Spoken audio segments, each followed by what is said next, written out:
She had one boot in the stirrup, and both eyes full of water she refused to let fall. That is the first thing I want you to see, because it is the thing I saw, standing 40 feet off with a bag of horseshoe nails going warm in my fist. A woman named Mara Ellison, 31 years old, packed and leaving, her whole life tied down under a canvas tarp on the back of a borrowed wagon, trying to climb up onto the seat without letting the men at the corral watch her cry. I've worked cattle and horses on the high pastures below Cathedral Peak for going on 19 years, and I keep a little logbook in my coat for weather and calving and the price of feed. And I will tell you plainly that I do not know why I opened that book later that night and wrote her name at the top of a clean page. I only know that I did. I only know that something in the way she failed to get up onto that wagon told me the story was not over, and that I was, whether I liked it or not, going to be in it. Let me back this up, because a man telling a story ought to give you the ground under it before he gives you the sky. My name is Caleb Doon, and I ranch. That word does more work than it deserves. What I actually do is get up before the light and go to bed after it and spend the hours between chasing 400 head of cattle across country that would just as soon kill them as feed them. I am not a young man. My knees announce the weather now before the clouds do. I have a habit, which my late wife used to find funny and then annoying and then, near the end, funny again, of talking to animals as though they will answer, and of writing down small facts in a book so I do not have to carry them in my head. Rain on the 3rd. Bay mare off her feed.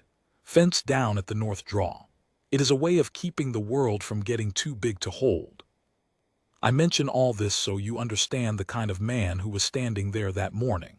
An ordinary one, tired, not looking for anything, least of all a reason to care about a stranger's grief. The valley we sit in is called Sweetgrass by the people who file the deeds and the place where the water turns by the people who were here first. Both names are true. A river comes down out of the mountains and does in fact turn, hard, around a shoulder of red rock. And on the far side of that turn, the grass comes up so green and so thick in spring that cattle stand in it up to their bellies and forget to be afraid. The Apache families who live up in the folds of the high country have grazed and hunted this ground longer than any surveyor's chain has measured it. And though the newspapers in the territory capital like to print words like tension and incident, the truth on the land is quieter and more complicated than that. We trade. We argue. We help each other pull cattle out of the spring floods, and we bury each other's dead when the winter is cruel, which it usually is.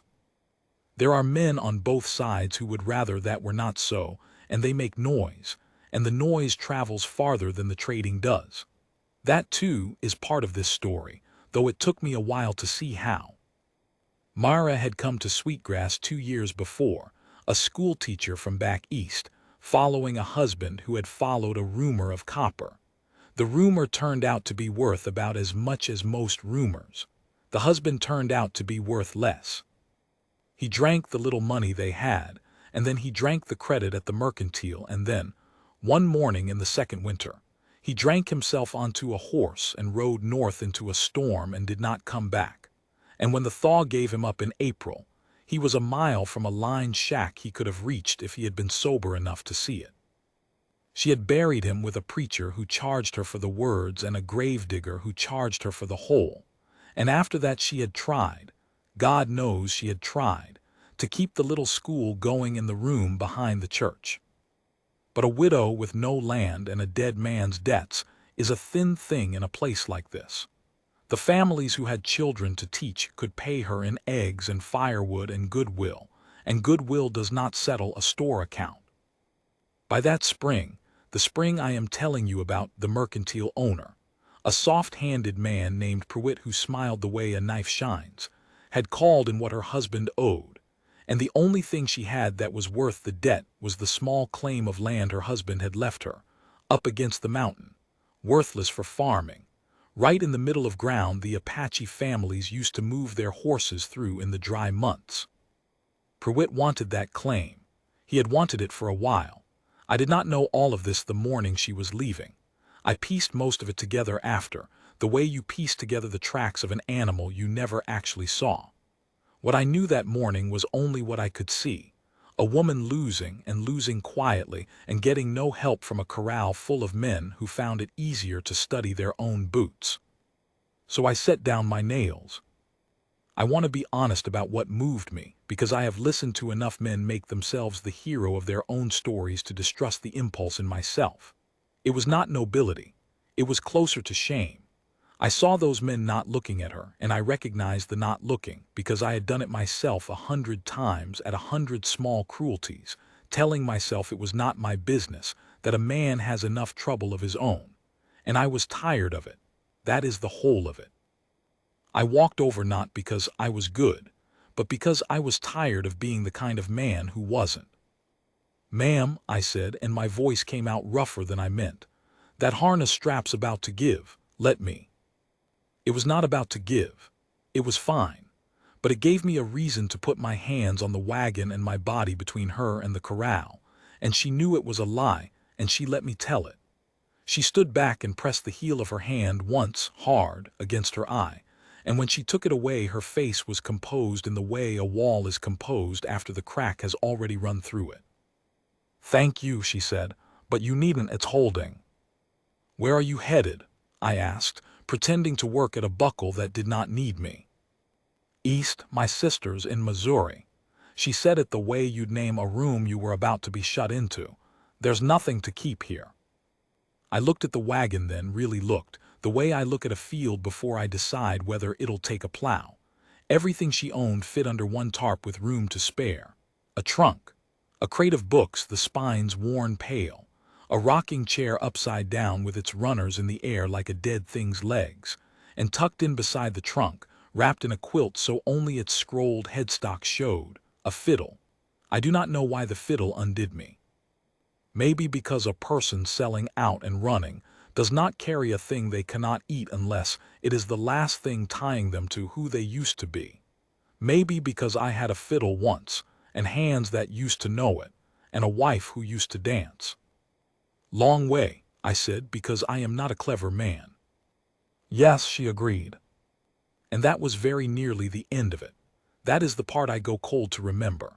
It came that close to being nothing, a stranger, a lie about a strap, a wagon going east, and if it had, I would have gone back to my nails and she would have gone into whatever Missouri had waiting, and neither of us would have known what we missed.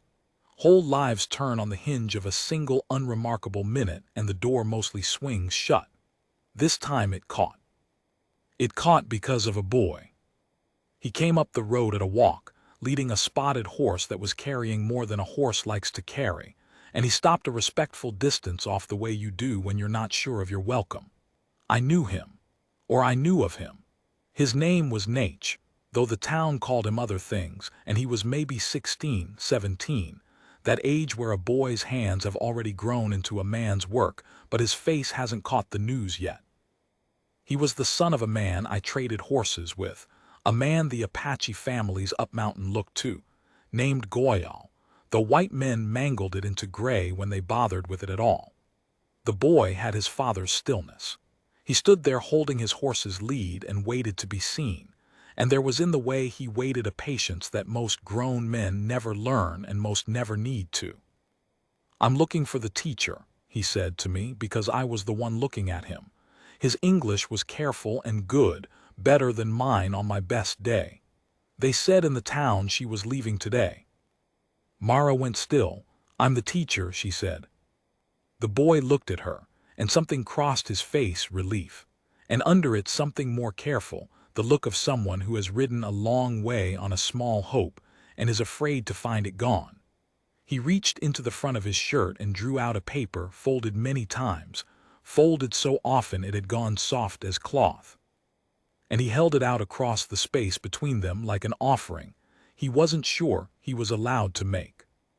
"My father sent me," he said. "He says he asks if you will read this, and if you will tell him what it truly says, not what the man in the store said it says." Mara took the paper. She unfolded it with the particular gentleness of someone who has handled a great many things that mattered to other people. I watched her eyes go down the page, and I watched her face change, and I have thought a great deal since about the order in which it changed. First she was reading it as words, then she was reading it as meaning. Then she went white, and then she went a color past white, and she said, very quietly, in a voice with iron coming up under it, "Who gave your father this?" "The man in the store," the boy said. "Pruitt. He said it is the new paper for the land. He said my father must make his mark on it or the soldiers will come and there will be trouble and the horses will have no place to cross in the dry time." The boy's careful English wobbled just at the edges. "My father cannot read the white words. He does not trust the man. He remembered you taught the children. He said, a person who teaches children will not lie to a stranger." I have thought about that too. A person who teaches children will not lie to a stranger. As if the whole moral weight of a place could be set down on the one soul who had shown a willingness to give something away for free. Maybe it can. Maybe that's exactly where it sits. Mara read it again. Her hands were not quite steady. When she looked up, she looked first at the boy and then, for a long moment, at me, and I understood that I was being weighed. Not for kindness, she'd had my kindness already and knew what it was worth, which was a lie about a strap. She was weighing whether I was one of the men who studied his boots, or whether I was going to be, for once in my ordinary life, some use. "It's not a grazing agreement," she said. She said it to me, but she meant it for the boy, the way you say the hard thing to the person in the room who can bear it so the person who can't has a second longer of not knowing. "It's a transfer of title. It signs over not just the crossing. It signs over the whole northern range, the water, the winter grass, all of it, to a holding company. And the company is Pruitt." She looked down at the paper as if it might have changed while she wasn't watching. "There's a line here. It's meant to be missed. It says the mark of the undersigned acknowledges prior sale and forfeits all claim." She looked up. "If your father makes his mark on this, he isn't agreeing to let the horses cross. He's agreeing that he already sold everything and got nothing and gives up the right to ever say otherwise." The boy did not fully understand. I could see that. But he understood the temperature of it.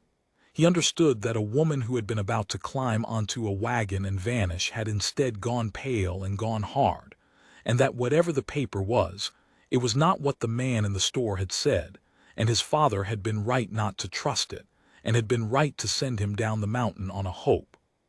"Why would he do this?" the boy asked. He was not asking Mara, he was asking the world. "We have traded with these people. My father pulled the rancher's cattle from the flood 2 springs ago. Why would the store man make a paper that lies?" And there it was, the question at the middle of everything, the one I have circled my whole life and never landed on. Why would a man do a cruel thing to people who had done him no wrong, for no reason but that he could and that it profited him? I did not have an answer for the boy. I still don't. But I had, standing there, the beginnings of something better than an answer. I had a reason to stop studying my boots. Here is where I tell you the thing I am least proud of and most grateful for.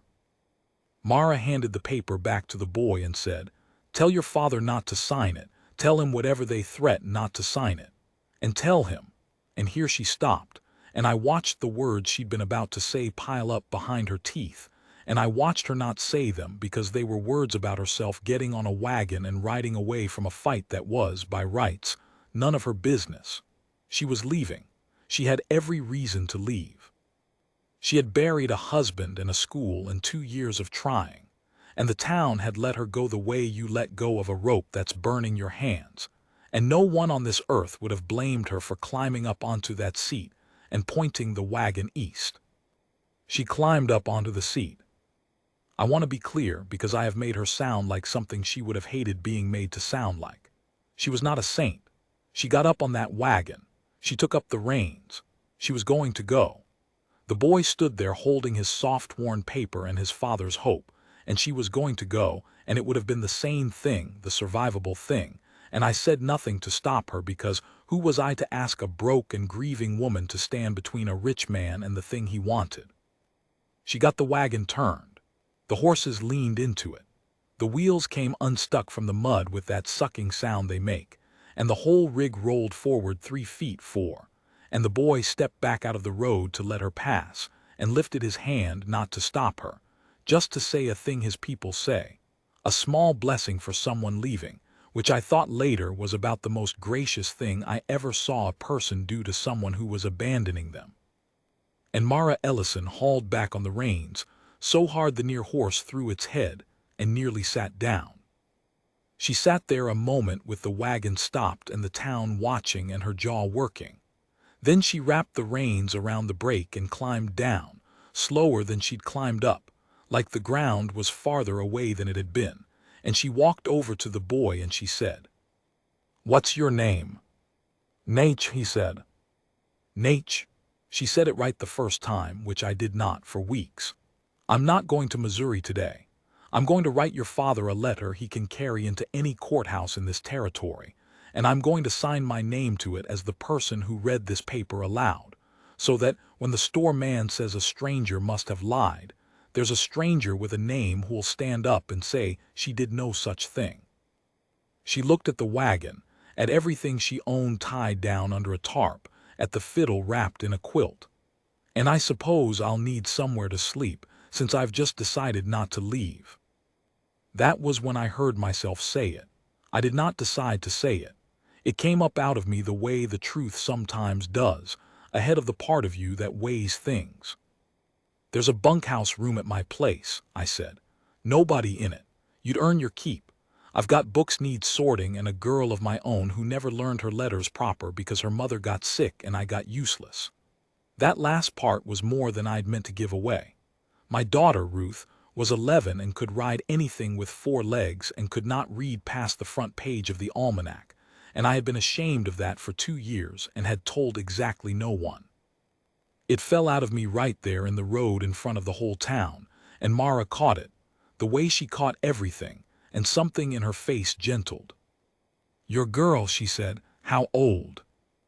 11. Bright. Brighter than her father. "That," Mara said, with the ghost of something that on a better day might have been a smile, "is not the recommendation you think it is. And then, because she was who she was, I'll take the room, I'll teach the girl, but understand me, Mr. Dune Caleb. Understand me, Caleb. If I stay all the way in. I'm not going to read this boy's father one letter and then hide behind your bunkhouse door while the store man burns everything down around us. If I unhitch this wagon, I'm choosing a fight. And a fight like this doesn't stay small. You should know what you're inviting under your roof before you invite it." I looked at her. I looked at the boy. I looked, God help me, at my own boots one last time, and then I made myself look up. "Ma'am," I said, "I've spent 19 years being careful, and it hasn't made me proud of a single day. Unhitch the wagon." Unhitching a wagon is a small thing. You have done it 1,000 times if you have done it once, and your hands do it without your mind, and it is over in a few minutes and leaves no mark on the day. But I want to tell you about the unhitching of that particular wagon, because it was the first time I understood that Mara Ellison did nothing halfway, and it was the first time the town understood it too. She did not wait for me to do it. She had said she would stay, and having said it, she went to the traces and began to work the buckles herself, and her fingers were town fingers. Soft, and they fumbled at the cold leather, and a man at the corral, I will not name him because he is dead now and it does not matter, laughed. It was not a loud laugh. It was the small kind, the kind meant to be heard by the men around him and not quite by the woman it was aimed at, the coward's laugh. And Mara stopped. She did not turn around. She stood with her fumbling town fingers on the buckle and her back to the whole corral, and she said, in a voice pitched to carry exactly as far as it needed to and not 1 inch farther, "I taught your children to read, Elias Barnes. I taught your youngest to write his own name so he'd never have to make a mark on a paper he couldn't understand." Now she turned. "You might have the decency to help me with a buckle." There was a silence in that corral you could have driven the wagon through. And then Elias Barnes, a big man, a hard man, a man I'd have bet money would sooner spit than move, came off the rail and crossed the road and unbuckled the traces with 2 turns of his thick hands, not looking at her, not looking at anyone, his ears gone red as coals. He did it because she was right. She had taught his boy. And whatever else was true in that valley, a man in it still owed a debt to the person who'd put letters into his child, and she had called that debt in front of God and everybody, and it had held. I learned something watching that. I learned that Mara did not fight the way men fight, with size and noise and the threat behind the eyes. She fought with the truth, laid down flat and plain where everyone could see it and no one could pretend they couldn't. It is a more dangerous way to fight than with a gun. A gun only kills you. The truth, laid down like that, makes you have to live as the man who ignored it. When the wagon was unhitched and my 2 saddle horses had led her team off to water, she stood in the road looking at her whole life sitting there under its tarp with nowhere to go, and I watched the decision she'd made catch up to her all at once. Her shoulders came down. Her hand went to her mouth. For just a moment, one moment, and I turned my eyes away to give it to her private. The wall that had cracked in the morning came down entirely, and Mara Ellison stood in the middle of the road and shook. Not loud, just her shoulders and the one hand at her mouth, and the 2 years of it coming out sideways because there was finally a minute to spare for it. Ruth started off the porch toward her and I caught the girl's shoulder and shook my head, and Ruth, who is smarter than her father, understood and stayed, and we let the woman have her minute.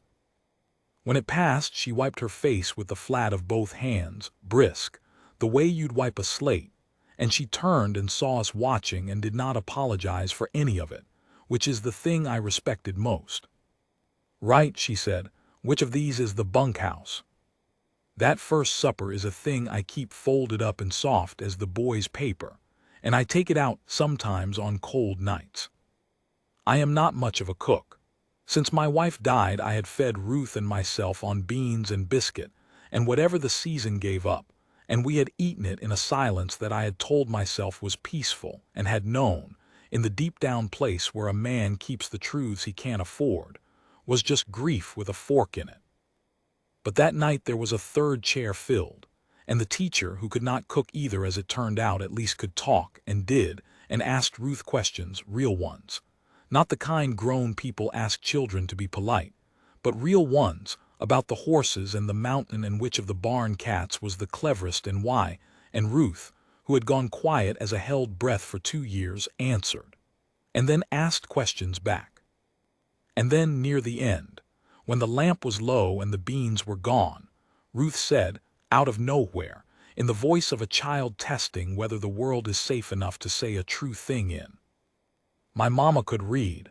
She was going to teach me, but she got sick."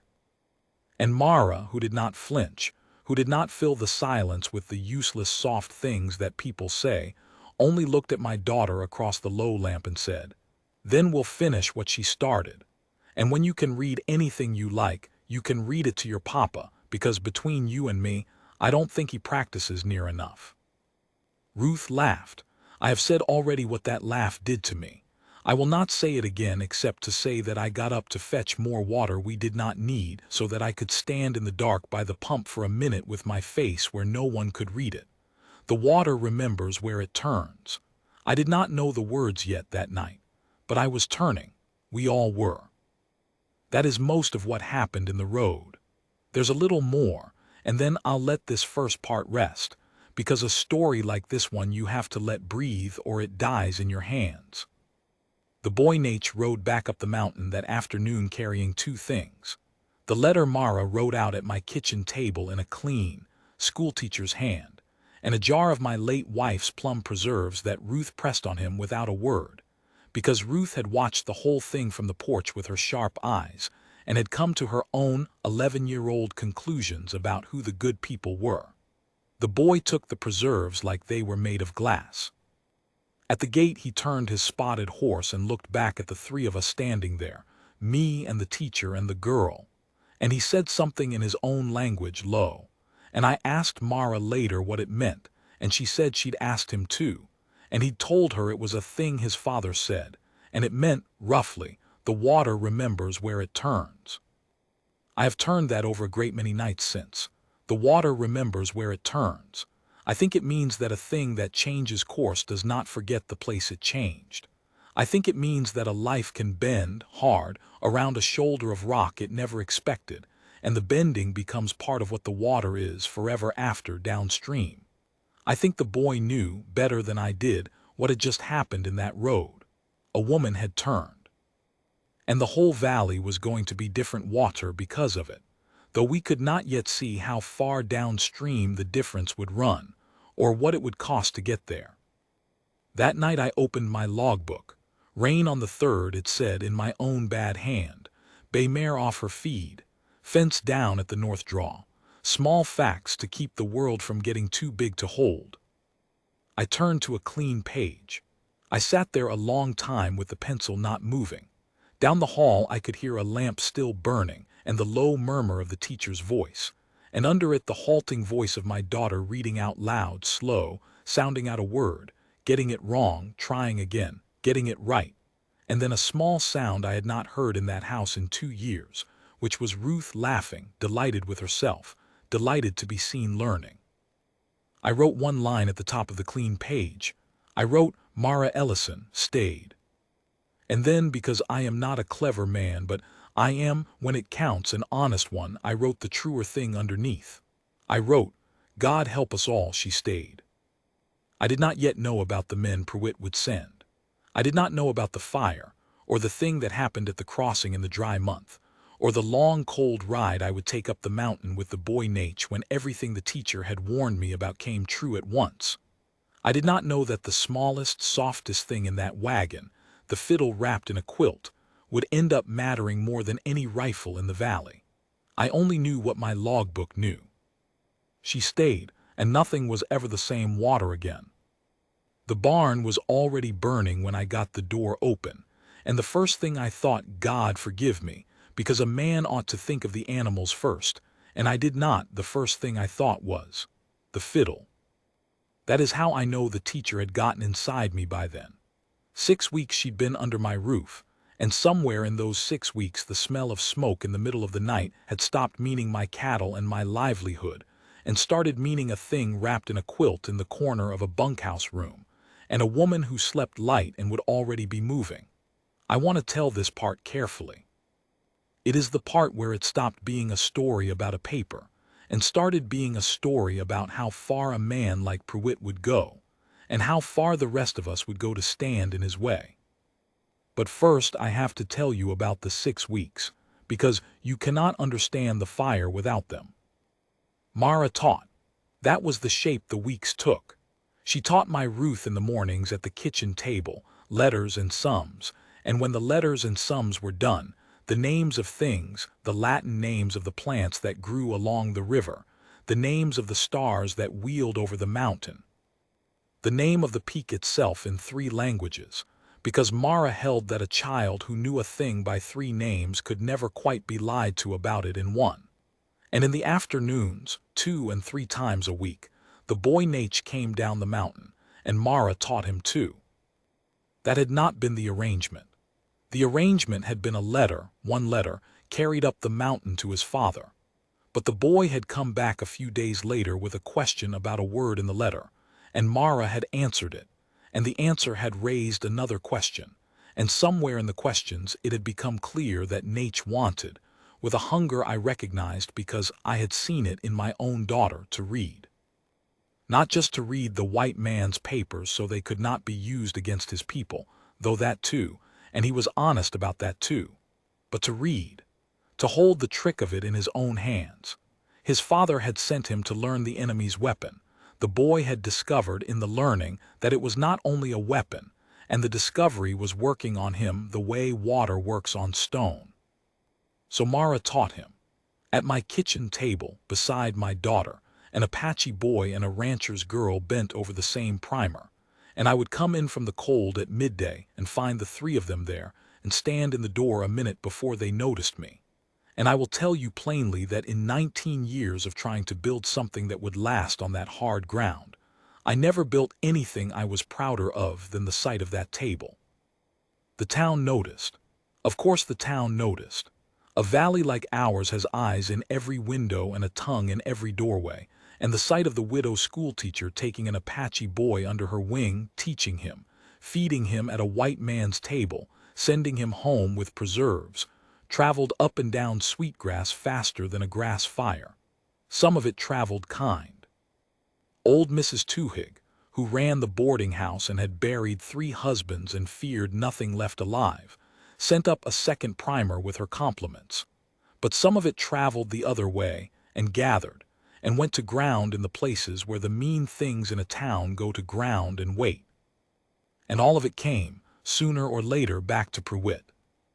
I have been putting off telling you about Pruitt directly, the way you put off looking at a wound, and for the same reason, because looking at it makes it real. But you have to see him or none of the rest of it lands. Amos Pruitt was not a large man and not a loud one. He kept the mercantile, and he kept it well, and he kept the accounts of half the valley in a leather ledger he carried under his arm like a preacher carries scripture. He smiled easily. He remembered your children's names. He extended credit in a hard season with a sympathy that felt, in the moment, like kindness, and it was only later, always too late, that you understood the credit was a hook and the sympathy was the bait, and that Amos Pruitt did not lend money. He bought people, in small installments, a season at a time, until he owned enough of a valley that the deeds were a formality. He had bought a great deal of Sweetgrass that way, and he had long had his eye, on the one thing he could not buy on credit because the people who held it did not deal in his credit at all. The high country, the water, the winter range that the Apache families had held since before there was a store to keep. He could not lend the mountain into his ledger. So he had reached for the seam between things, the widow's worthless claim in the middle of the crossing, the old man who could not read, the paper with the line meant to be missed, and he had very nearly closed his hand on all of it, and would have, if a boy had not walked up a road at exactly the wrong moment for Amos Pruitt, and exactly the right one for the rest of us. When his paper failed, when Mara read it aloud and signed her name to the truth of it and old Goyal did not make his mark, Pruitt did not rage. That was the frightening thing. A man who rages, you can see coming. Pruitt smiled and closed his ledger and began, quietly in small installments, to make the teacher's life in Sweetgrass impossible. First the credit. Mara owed him still the tale of her dead husband's debt, and he called it, all of it, at once, a sum she could not pay. When I offered to pay it for her, the mercantile would not take my money. My account there, which had been good for 19 years, was suddenly closed, no explanation. And when I rode to the next town to buy my winter supplies, I found the price had been whispered ahead of me and doubled. That is how a man like Pruitt fights. He does not hit you. He makes the whole valley into a hand that will not open when you reach into it. Then the talk got worse. It went from the widow taking up with Apache to darker things, uglier things, the kind of things that are designed to make a woman unsafe in the place she lives. I will not repeat them. Mara heard them. She was not a child. She knew what was being said and what it was meant to do, and she set her jaw and kept teaching, and only I knew, because I heard it through the wall, that some nights she did not sleep, and paced, and once, only once, wept low into a pillow, the sound of a person spending down a courage she was not sure she had enough of. And then, when the credit and the talk did not drive her out, the men. They came at the dark end of night, when even the animals are asleep, which is the hour cowards choose. There were 3 of them, I think. I never got a clean count, and they were not from the valley. Pruitt had learned that lesson. A valley man might balk at burning a teacher out. So he had sent away for the kind of men you can buy who ask no questions, drifters, the human equivalent of the paper with the line meant to be missed. I woke to the horses screaming. A horse's scream is a sound that goes into a part of you older than words. I was up and down the stairs and out the door with my nightshirt tucked into my trousers and my old rifle in my hands before I was properly awake, and the whole east side of the barn was a wall of light, and the heat of it hit me across the yard like a hand. And Mara was already there. Of course she was. She'd reached it before me. She slept in the bunkhouse closer, and she had the near door open, and she was inside in the smoke, with a wet horse blanket over her head and shoulders, dragging my saddle mare out by the halter while the mare fought her and rolled its eyes white.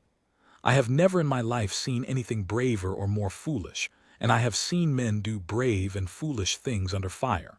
She got the mare out. She went back in.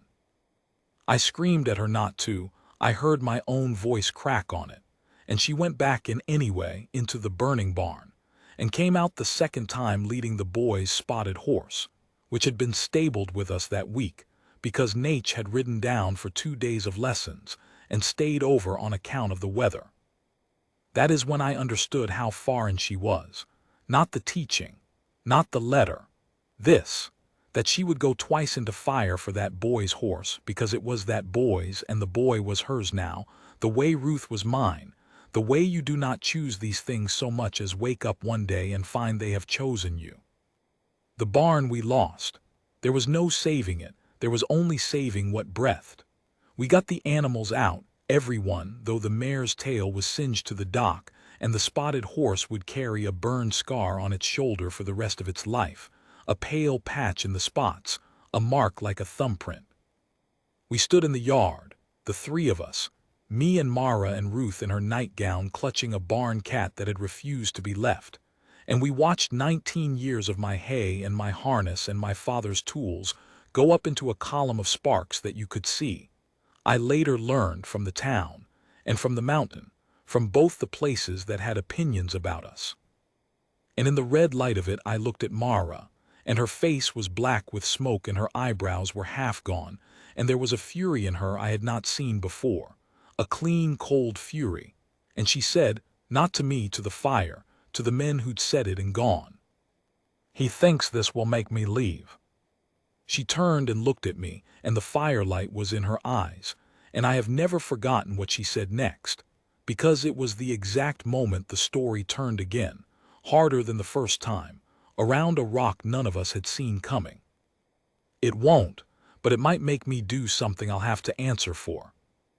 I told you in the first part that the fiddle wrapped in a quilt would end up mattering more than any rifle in the valley. This is where I make good on that, because it happened in those 6 weeks, and it is the reason the fire did not do what Pruitt meant it to do, which was leave us alone. It came about simply. One evening after the barn was still standing and the beans were eaten and the lessons done, Ruth asked Mara whether the fiddle in her room was truly a fiddle, having seen the scrolled headstock through a gap in the quilt, and Mara, reluctantly, I could see it cost her, unwrapped it. It had been her mother's, she said. She had learned as a girl. She had not played it since her husband died because he had liked her to play, and playing had become a thing that hurt. But Ruth, who does not know that some doors are meant to stay shut, asked her to play something.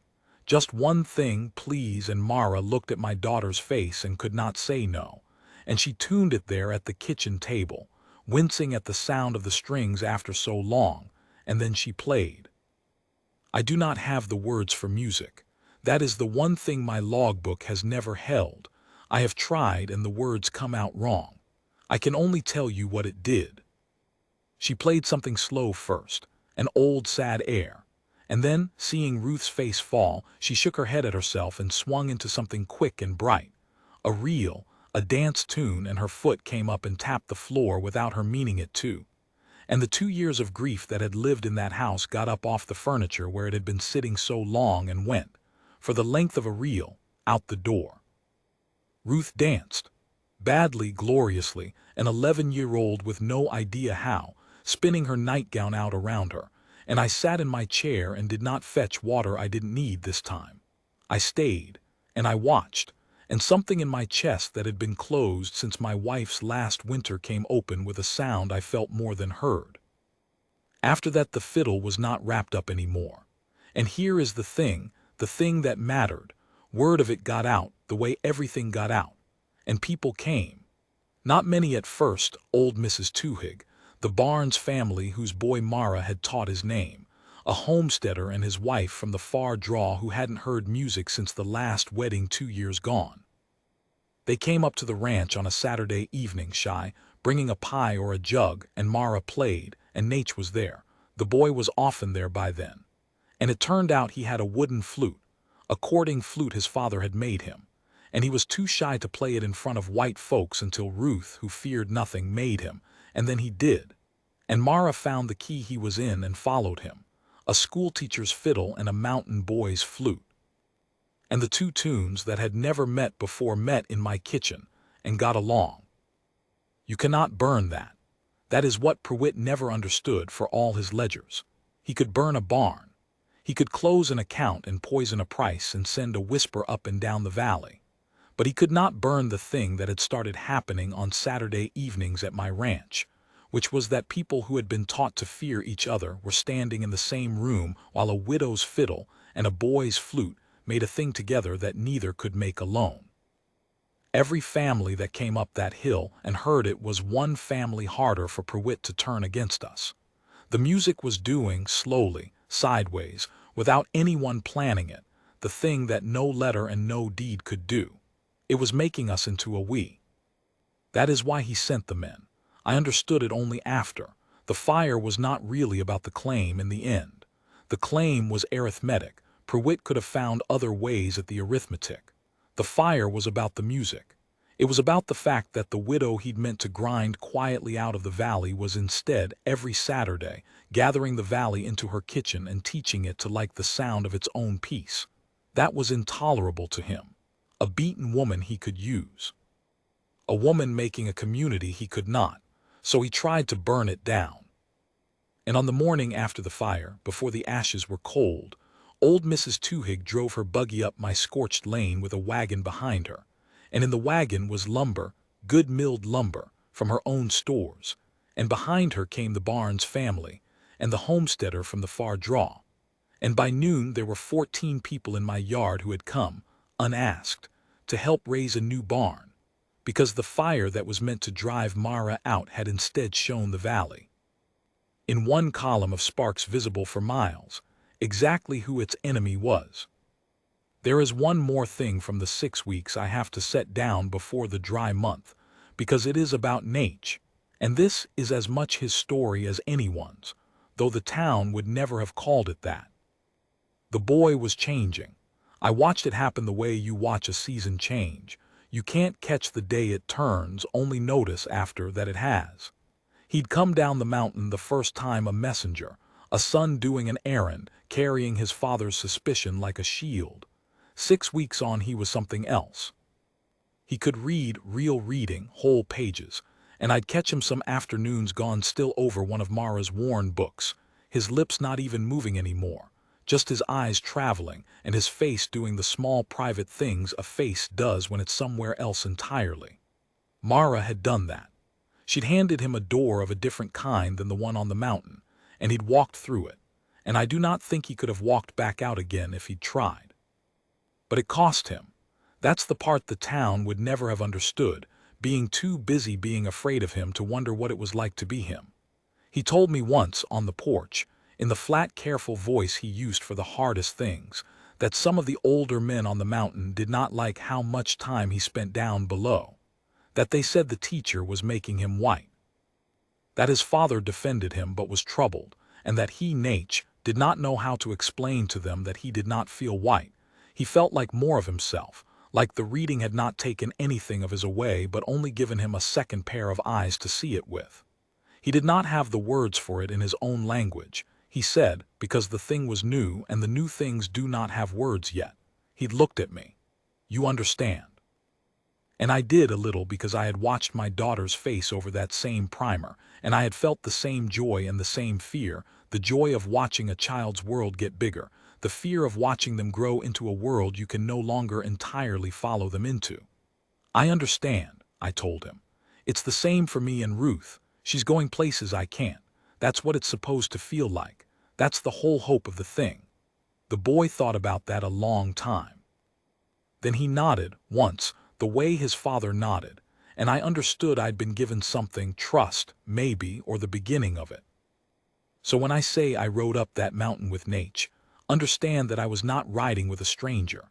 I was riding with a boy I'd come to think of, in the private place where a man keeps such thoughts, as something close to my own. That is what Pruitt was really trying to burn.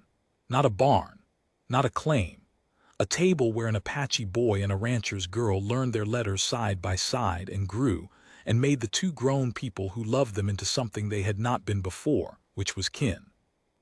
I have to tell you now about the crossing, because everything ran downhill to the crossing, the way water in that country always does. The place where the water turns is not only a name for the valley. It is a real place, the hard shoulder of red rock the river bends around, and just below the bend there is a ford, the crossing, the one shallow, reliable place in 40 miles where horses can get from the high summer pasture down to the low winter grass without swimming or breaking their legs in the rocks. In the wet months it does not matter. There are other ways. But in the dry month, when the river drops and the high pasture browns off and the horses have to come down or starve, the crossing is the only door, and it sits, this is the whole knot of it, it sits on the widow's worthless claim, her dead husband's copper dream, the middle piece Pruitt needed. If Pruitt owned that claim, he owned the door. He could close it. He could let the horses of the mountain family starve on the browned-off high pasture, or he could charge to let them through, which came to the same thing over time, which was that he would own the mountain by owning the one gate down off it. That was the plan the paper had been meant to serve. And when the paper failed and the fire failed, the dry month came anyway, the way it always does, indifferent to men, and the horses on the mountain began to need the door. Old Goyal sent word down with Nate. It was courteous word and proud, and underneath it, worried. The high pasture was going fast. In 2 weeks, 3 at the outside, the family's horses, 40 head, their whole wealth. The thing that made them able to trade and hunt and be a people and not a beggared handful of the starving, would have to come down through the crossing, across the widow's claim, and Pruitt had let it be known, quietly in his small, smiling way, that any Apache horse setting foot on that claim would be a trespass, and that he had papers pending, and that the law would see it his way, and that there would be, he was so sorry, trouble. He was not bluffing about the law. That is the thing I had to make myself understand, sitting at my own table with the teacher and the boy and my daughter, all of us gone quiet.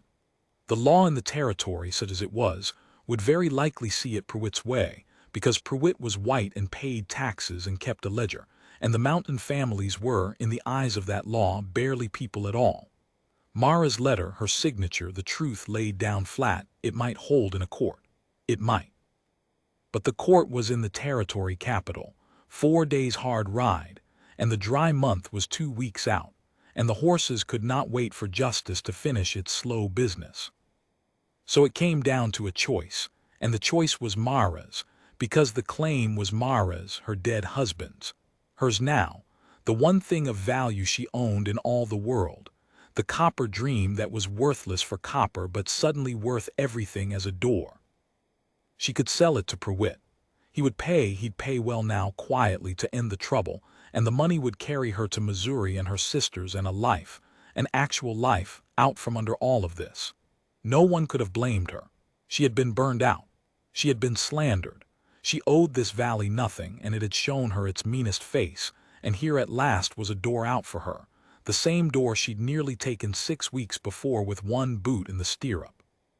Or she could give the claim away, deed it to Goyal, to the mountain families, so the door could never be closed against them, and in doing it make of herself, a lone widow with no money and no barn and no protector but a middling rancher, the permanent open enemy of the most powerful man in the valley. Keep nothing, gain nothing but the thing itself. And stay, forever now, in the place that had tried to burn her out, because you cannot deed away the only door off a mountain and then leave the people you gave it to hold it alone. That was the morally heavy thing, the thing the whole story had been walking toward. And I want to be honest about my own part in it, which was small and not to my credit, because I did not tell her to give it away. God help me, I did the arithmetic of my own life, and I saw that if she deeded that claim to the mountain I would be in it beside her, my ranch, my daughter, my one barn already gone, that Pruitt would come for me next, and had the means to ruin me, and that Ruth had already buried a mother and did not deserve to be dragged into a war. I sat at my own table, and I felt the coward come up in me that I had spent 19 years pretending I'd killed. And I said, carefully, in the reasonable voice that reasonable men used to talk each other out of doing right. You could sell, nobody would fault you, you'd be free of it. And Mara looked at me. She looked at me for a long time, and she did not get angry, which was worse. She said gently, the way you'd correct a child you loved. Free of what, Caleb? Free of them. She nodded at Nate at the door where Ruth had gone out to the porch. There's no such freedom. There's only which people you're bound to. I could take his money and go to my sister and be free of the mountain, and I'd spend the rest of my life bound to the memory of the day I sold a door I could have given away. That's not free. That's just a cage where the bars are made out of me. She was quiet a moment. My husband spent everything we had chasing a dream that this land owed him something. It didn't, but I've been thinking that maybe I owe it something.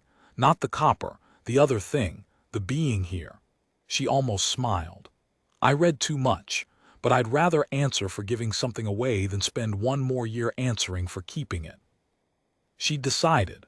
But deciding and doing are two rivers with a hard country between them, and to deed the claim she needed to get to the boy's father, and to the territory clerk who could witness it, and both of those meant riding. And by then Pruitt knew, he always knew, and the roads were not safe for the teacher. So I rode. That was the one right thing I did in the whole affair, and I did it partly out of shame at having told her to sell, which is a poor engine for a good act, but the act still runs. I rode up the mountain with Nate, 4 days before the dry month closed the crossing, carrying the deed papers Mara had drawn up in her clean hand, and the courage I'd found late and cheap. And I will tell you about that ride, the cold of it, the boy's long silences and the 2 or 3 things he finally said, and what waited for us at the top, and what Pruitt had done to make sure we were followed. But that is the last part, and I have run this one long, and some things you have to let stand in the dark a while before you strike the light. I will tell you only this to carry you over. Halfway up the mountain at the cold gray hour before dawn, the boy Nate reined in beside me and said, out of a long silence in his careful good English, "My father wants to know why you help us. He does not understand it. He says a white man who helps for no reason is a white man with a reason he has not shown yet." And I sat there on my horse in the cold, and I thought about the teacher going twice into the fire, and about my daughter's laugh, and about 19 years of studying my own boots, and I gave the boy the only true answer I had. "Tell your father," I said, "that I don't help for no reason. I help because a woman I've come to, a woman I respect, and even in the dark, even to a boy, I could not quite say the word that was the real one. She taught me that there's no such thing as being free of people. There's only which people you're bound to." I looked up the mountain at the pale line of it against the paling sky. I got tired of being bound to the wrong ones. The boy considered this. Then he nudged his horse forward and I nudged mine, and we climbed on toward whatever was waiting, 2 men and a piece of paper, into the last cold dark before the light.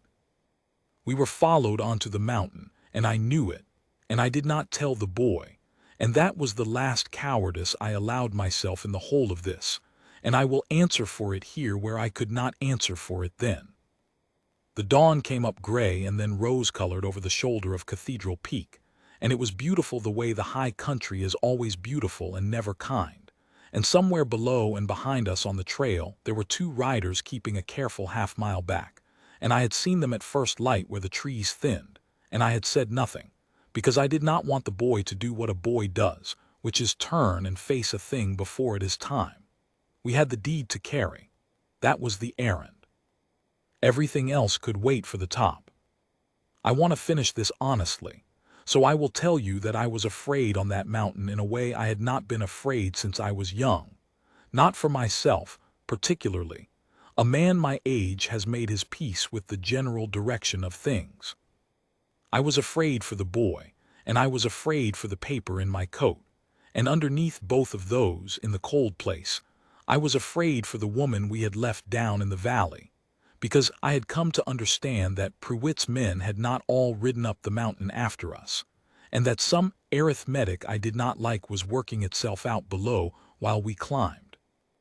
We had made a cold camp the night before, halfway up, in a hollow out of the wind, no fire, because a fire on that trail would have been a lamp held up to whoever was following. And it was in that cold camp, wrapped in our blankets back to back for the warmth of it, that the boy told me the thing I have carried since, the thing that changed how I understood the whole of what we were doing on that mountain. He could not sleep, and neither could I, and after a long while he said into the dark that he was afraid. Not of the men following, he said that plainly, the way you'd say a small true thing, but of what came after we won if we won. He said his people had won before. His father had told him of it. There had been treaties, papers, promises, marks made on lines that were not meant to be missed, and the papers had held for a season, or a year, and then the men who made them moved on and new men came who did not honor the old marks, and the ground was lost anyway, slower, a season at a time. He said a paper was only as good as the memory of the people around it, and memory was a short-lived thing in white men. And he did not know how a deed drawn in a widow's hand would fare against the long forgetting. I lay there in the cold, and I did not have a good answer, because he was right, and we both knew he was right, and it would have been a cruelty to pretend otherwise to a boy who had trusted me with the true shape of his fear. So I gave him the only thing I had, which was small and honest, and I think now the right thing. I told him the deed would not hold by itself. No paper does. I told him it would hold exactly as long as there were people who remembered why it was drawn, and that was the thing we were really making, up at my ranch on those Saturday evenings over that primer at that table. Not a paper, a memory too large and too shared to forget. Every child of his who learned to read, every child of ours who danced to his flute, was another person who would remember and carry the remembering forward and hand it on. The deed's just the marker, I told him. You and Ruth are the memory, and memory that's taught to the young doesn't die when the old men move on. It goes downstream. He was quiet a long while. Then he said in the dark that this was a thing his father would understand, and that he would tell it to him in their own tongue, where it would sound truer than it did in mine. And then, at last, he slept, a boy again, and I lay awake and kept the watch, and I was not afraid any more, which is a strange thing to say on a cold mountain with armed men on your trail, but it is true. I had found, that night, the reason under the reason, and a man who has that can lie in the cold and keep the watch and not be afraid. Goyal's camp sat in a high fold of the country where a spring came out of the rock and made, even in the dry month, a green place. There were the horses, the 40 head, the whole wealth of them, gathered close now and restless, smelling the dryness coming, wanting the low grass their bodies knew was down below the crossing. There were the lodges and the smoke, and the dogs that came out to announce us, and the people who came out behind the dogs, quiet, watchful, a white man on their mountain being a thing that had rarely meant good. And there was the old man. I had traded horses with Goyal for years, but I had never seen him on his own ground, and it changed him, or changed my seeing of him. Down in the valley he was a man careful among people who did not wish him well. Up here he was what he was, which was the still center of a people, and he stood outside his lodge and watched me climb down off my horse with the particular stillness I had first seen in his son, and I understood where the boy had learned to wait. Nate spoke to his father in their language quickly, and I caught the shape of it, if not the words, the deed, the teacher, the dry month, the men following. The old man listened without moving. Then he turned to me and spoke in English, slow and accented and entirely clear. My son says the teacher gives us the door, for nothing. He says she will keep nothing. His old eyes went over my face like hands checking a horse for soundness. I have lived a long time. No white person gives a thing for nothing. What does she want? And I stood there on that high ground with the deed in my coat, and the men coming up behind us, and I gave the old man the truth, because he had earned the truth, and because I did not have the energy left for anything else. She wants to be able to live with herself, I said. That's all. She's not giving it to you for your sake, or not only. She's giving it away because keeping it would cost her something she's decided she won't pay. It's a selfish thing, almost, if you turn it right. She wants to be the kind of person who gave the door away. That's the want. It's the only one I can promise you is real. The old man looked at me for a long moment, and then something moved at the corner of his mouth that on a younger man might have grown into a smile, and he said, "That I believe." He nodded slow. "A person who does right for the sake of the doing, that person you can trust. It is the ones who do right for you that you must watch. They send a bill in the end." He held out his hand for the paper. "Give it to me. And then tell me about the men who followed my son up my mountain, because you have the face of a man carrying a thing he has not set down." I gave him the deed. He could not read it, but Nate read it to him, aloud in English and then again haltingly in their own tongue, translating the law's cold language into something a man could hold. This ground, this water, this crossing, given over freely and forever to Goyal and his people and their children, no mark of forfeiture, no line meant to be missed, witnessed and sealed. And when the boy finished, the old man put his hand flat on the paper the way you'd put a hand on an animal to calm it, and he was quiet a while, and no one in that camp made a sound. Then he had the men followed. Of course he did, it was his mountain, and he had known before I told him, the way he'd known everything, that we had not come up alone. 3 of his young men had already slipped down through the rocks while we talked, and they came back before midday driving the 2 riders ahead of them, disarmed and sullen, Pruitt's bought men, who had come up to do I never learned exactly what, take the deed likely, before it could be witnessed, or take the boy, or take me. It did not come to that. They were let go on foot, their horses kept as toll, and sent back down the mountain to carry a message to the man who'd sent them, which was that the door was given, and the paper was sealed, and there was nothing left on that mountain for Amos Pruitt to buy or burn. But the message they carried up had frightened me worse than the men themselves, because when Goyal's young men had taken them, one of the bought men had laughed, that same small coward's laugh. It is always the same laugh, and said that it didn't matter what we did up here with our paper, because Pruitt had never really needed the mountain. He'd said something else. He'd said the teacher's claim wasn't the only thing burning in the valley today. I was on my horse before I knew I'd moved.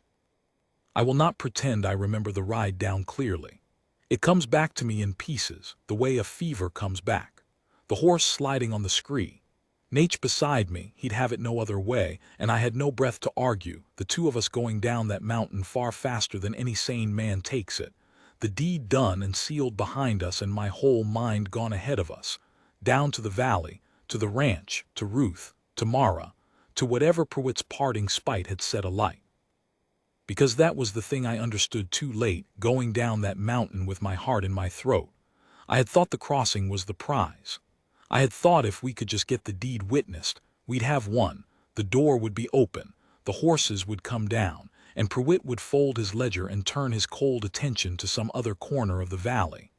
I had thought it was arithmetic, but it had stopped being arithmetic for Pruitt a long time back at the fire, back at the music. It had become the other thing, the thing that has no bottom, which is a small man's need to not be beaten by the people he'd counted as beneath him. And a man in that condition does not fold his ledger. He burns what he can't own. We came down off the mountain in the middle afternoon and saw the smoke. Not from the ranch. That was the first mercy, and I grabbed it with both hands. The smoke was rising from the town, from the low end of it, from I could not tell from that distance, and I made my exhausted horse give me the last it had, and Nature's spotted horse with the thumbprint scar matched its stride for stride, and we came down the last long grade into sweetgrass with our horses blowing and lathered and half the valley out in the road. It was the mercantile that was burning. Pruitt's own store. I have gone over what happened next many times, and I still do not fully understand it. And I have decided that is right, that some things should not be made to give up all their meaning, that a story you can explain to the bottom is a story that was never quite true. Here is what I pieced together, from Mara and Mrs. Twohig and a dozen others, over the days after. When Prewitt's men rode up the mountain after us, Prewitt himself had stayed in the valley, and he had not been idle. He had gone that morning to the church, to the room behind it where Mara had once kept her little school, which still held the children's benches and the slate and the few books the town owned in common. And he had, in front of witnesses in his small, smiling, reasonable way, begun to explain to the gathered townsfolk why the widow schoolteacher was a danger to them, why her friendliness with the mountain families would bring the soldiers, bring trouble, bring blood down on Sweetgrass. He was good at it. He was very good at it. He had frightened people with less. But he had made one error, the error men like him always make in the end, which is that he had mistaken the silence of decent people for their agreement. He thought that because the valley had led him close accounts and poison prices and whisper filth, the valley was his. He did not understand what had been happening up at my ranch on Saturday evenings. He did not understand that a widow's fiddle and a boy's flute had been quietly, week by week, stitching the valley into something that would not come apart at his pull. And so, when Prewitt stood in the schoolroom and told the people of Sweetgrass that the teacher had to go, it was Elias Barnes, big hard Elias Barnes, whose boy she'd taught his name, the same man who'd unbuckled her traces with his ears gone red, who stood up. And he did not make a speech, because he was not a man of speeches. He only said, loud enough for the room, that his boy could write his own name now, and would never make his mark on a paper he couldn't read, and that he'd like to know why Mr. Prewitt was so almighty interested in people who couldn't read their own papers. And he sat down. And then old Mrs. Twohig stood up, and then the homesteader from the far draw. One by one, the people Prewitt had counted as his, the people he'd bought a season at a time, stood up in that schoolroom and were, for the first time, not for sale. Not because they'd grown saints, because they'd been up to the ranch, because they'd heard the music, because the teacher had taught their children and fed a mountain boy at a white man's table and gone twice into a burning barn for a horse that wasn't even hers. And you cannot, it turns out, whisper away a thing that the whole valley has seen with its own eyes. How the fire started I do not know for certain and never will. Some said Prewitt set it himself in a rage when the room turned against him, meaning to burn the schoolroom and its benches and blame the mountain, and that it caught the mercantile by the wind's own choosing, an irony the wind did not intend and could not be talked out of. Some said a lamp went over in the crush of people leaving. Mara, who was there, who had come to the schoolroom that morning to face him because she would not hide, told me only that she saw Prewitt's face when the room stood up against him, and that she had never seen a man so completely undone by so quiet a thing, and that she almost felt sorry for him in the half-second before the smoke, watching a man discover that all his ledgers had bought him nothing that would stand up when he needed it to stand. He got out. I want to be clear, because a story should not lie even by leaving things out. No one died in the fire. Prewitt got out and stood in the road and watched his store burn, his ledgers, his accounts, the paper record of everyone he owned, go up in a column of sparks visible from the mountain, the same as my barn had been. And there is a justice in that so exact it feels almost too neat to be real. And yet it was real. I stood in the road and watched the last of it. And the man beside me watching was the old teacher of the church. And he said quietly that the Lord's arithmetic was slow but it balanced. And I did not answer, because I was looking for Mara in the crowd. I found her by the water trough at the top of the street, black with smoke again. Twice now this valley had put smoke on her face. And Ruth was with her, safe. Ruth was safe. And I got down off my dying horse, and I did not say any of the things a wiser man would have said.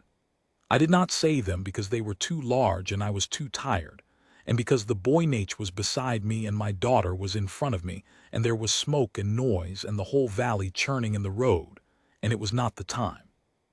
So I only said her name. And Mara looked up at me, at the state of me, at the boy behind me on his lathered horse, and she understood from our faces that the deed was done. The door was open, the mountain was safe, and something went out of her all at once. The 6 weeks of it, the fire and the slander and the sleepless packing I'd heard through the wall, it went out of her, and she put her smoke-black hand over her mouth the way she had that first day in the road when she decided to stay. And this time, I did not turn my eyes away to give it to her private. This time I crossed the road and I stood in front of her, and I did not know what to do with my hands. A grown man, a widower, 19 years of studying his boots, and Mara, practical to the end, braver than me in this as in everything, reached out and took one of my useless hands in both of her black ones and held it in front of God and the whole burning town and said, "You came back." "I came back," I said. "With the boy." "With the boy." She looked past me at Nate, and then down at Ruth, and then back at me, and there were tracks through the smoke on her face now where it had finally come down, and she laughed a wet, broken, entirely alive laugh, and she said, "I told you a fight like this doesn't stay small." "You did," I said. "You told me to know what I was inviting under my roof." "And do you now?" I looked at her. I looked at the boy who was mine now in the way that matters, and my daughter who could read, and the valley full of people who had stood up, and the smoke going up off the ruin of the man who tried to own it all. And I thought about the water that remembers where it turns, and how far downstream we'd come from a woman with one boot in a stirrup, and both eyes full of tears she wouldn't let fall. "I do," I said. "I'm inviting all of it, every bit." The horses came down the crossing 8 days later, 40 head, into the low winter grass, and no man on earth had the paper to stop them. And the old man Goyal sent down word that the teacher and her rancher and their 2 children. He said it that way, their 2 children, and I have never in my life been prouder of a thing a man said about me, were welcome on the mountain in any season, which is not a small thing for an Apache elder to say about white folk in that country and that year. And I know it cost him something to say it, and I know he'd have said it again. Pruitt left the valley. There was nothing to keep him, his store gone, his ledgers ash, the accounts that had made him powerful reduced to what he could remember and no one else would honor. He went east, they said. Nobody watched him go. That is its own kind of ending for a man like that. Not a dramatic one, no reckoning at gunpoint, no speech. Just a valley that turned its back and went on with the business of living, which was the one thing he could never buy and never burn. Mara and I were married in the spring, under the cottonwood by the river, at the place where the water turns. The old teacher from the church said the words, and did not charge her for them this time. Nate stood up beside me, I asked him, and he considered it a long while in the way of his father, and then said yes, gravely, that he would stand with me. And he wore his father's courting flute at his belt and played it after, and Mara answered on the fiddle, the 2 tunes that had learned to get along, and the whole valley danced in my new raised barn. Ruth read at the wedding, a poem she'd chosen herself, out of one of Mara's worn books, and she read it clear and slow and only stumbled once, and got it right the second time, the way she'd learned too, and I stood there under the cottonwood and watched my daughter read aloud to a valley that a year before had not known the sound of her voice, and I thought my chest would not hold what was in it. And Nate, I have to tell you about Nate, because he is the title of this whole thing, the mountain man's son who walked into her life, though I have been careful to let him be more than a title. The autumn after the wedding, old Mrs. Toohig, who had money and no heirs and a stubborn streak a mile wide, made an arrangement. There was a school in the territory capital, a proper one, that took a few students on charity if they could pass the examinations. Mara prepared the boy through the winter. He rode down to the ranch 3 days a week and they worked at the kitchen table where it had all started. And in the spring, he rode 4 days to the capital and sat the examinations. An Apache boy walking into a room full of white examiners who had never seen the like, and he passed. He passed high. And there was a fight about whether they'd truly take him, and it went up and down, and Mara wrote letters, and Mrs. Toohig spent money in Elia's barns. Of all people, rode to the capital to stand in a room and say his piece, and in the end they took him. His father let him go. That was the hardest thing, and I watched it. And I will not pretend I understood all of what it cost the old man to put his son on the road to the very world that had spent 100 years trying to unmake his people. Goyal stood at the edge of the camp the morning the boy left, and he did not weep this time, and he said something to his son in their tongue, and Nate told me later on the road down what it was. His father had said, "Go and learn all of it. Learn it so well that when they lie, you will know. And when you have learned it, remember the way home. The water remembers where it turns." He remembers the way home. He comes back in the summers, taller each time, careful and quick and carrying more books than clothes, and he plays his father's flute in my barn while my wife plays the fiddle, and he teaches the young ones on the mountain their letters now, passing it downstream the way I told him it would go, that cold night in the hollow. Last summer he told me he means to read the law. Not to be a lawyer for the white courts, he said, though maybe that too. To know the papers so well that no man will ever again ride up a mountain to trick his father with a line meant to be missed. I believe he'll do it. I have never once, since the day he walked up that road with a paper folded soft as cloth, bet against that boy and been right. I still keep the logbook, rain on the 3rd, bay mare off her feed, the small facts to keep the world from getting too big to hold, but there is more in it now than weather and cattle. There is a page near the front, the one I started that first night, that has grown over the seasons into a kind of record of us, the barn raised, the horses down the crossing, the wedding under the cottonwood, the day Nate read a whole book aloud without stopping, and his father, who cannot read, wept to hear his son do a thing no one in their line had ever done. I take that page out sometimes on cold nights, the way I take out the memory of the first supper, and I read down it, and I think about how close the door came to swinging shut. One boot in a stirrup, a lie about a strap, a wagon pointed east. If any one small thing had gone the ordinary way, if the boy had come up the road an hour later, if Mara had gotten the wagon turned a minute sooner, if I had stayed with my nails and my boots and my 19 years of careful, none of it would have been. The valley would be Pruitt's, the mountain would be closed, my daughter would not read, and I would be still the kind of man I was tired of being. The water remembers where it turns. I understand it now all the way down. A life can bend hard around a rock it never saw coming, and the bending is not a thing that happens to you. It becomes what you are forever after downstream. We are all of us different water now. The boy who is a man, the girl who reads, the widow who stayed, the rancher who finally looked up. There is one more thing, and then I'll let this rest, because a story like this one you have to let breathe or it dies in your hands. Last week a wagon came into the valley from the east. A family, new, broke, a man and a woman and a thin boy, following some rumor of land the way people always are. They stopped at the mercantile. There's a new one now, run honest, the barn's boy keeps it, and asked where a person might go who had nothing and needed a start. And the barn's boy, who can write his own name and will never make his mark on a paper he can't read, pointed them up the road to my place, to the teacher. Mara's already made up the bunkhouse room. She didn't ask me. She never does. She only came in from the barn with straw in her hair and that look on her face, the one I know now the way I know weather, and she said the boy in the wagon had a hungry look and not for food, and did I remember what that was like, to be pointed up a road toward the one person who might not lie to you. I remember, God help us all, I remember. The wagon comes up the lane tomorrow. I don't know yet what they're running from or into.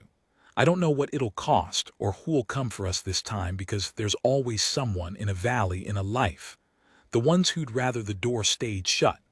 I only know what my logbook knows and what the water knows and what I've finally, late and grateful, learned to know.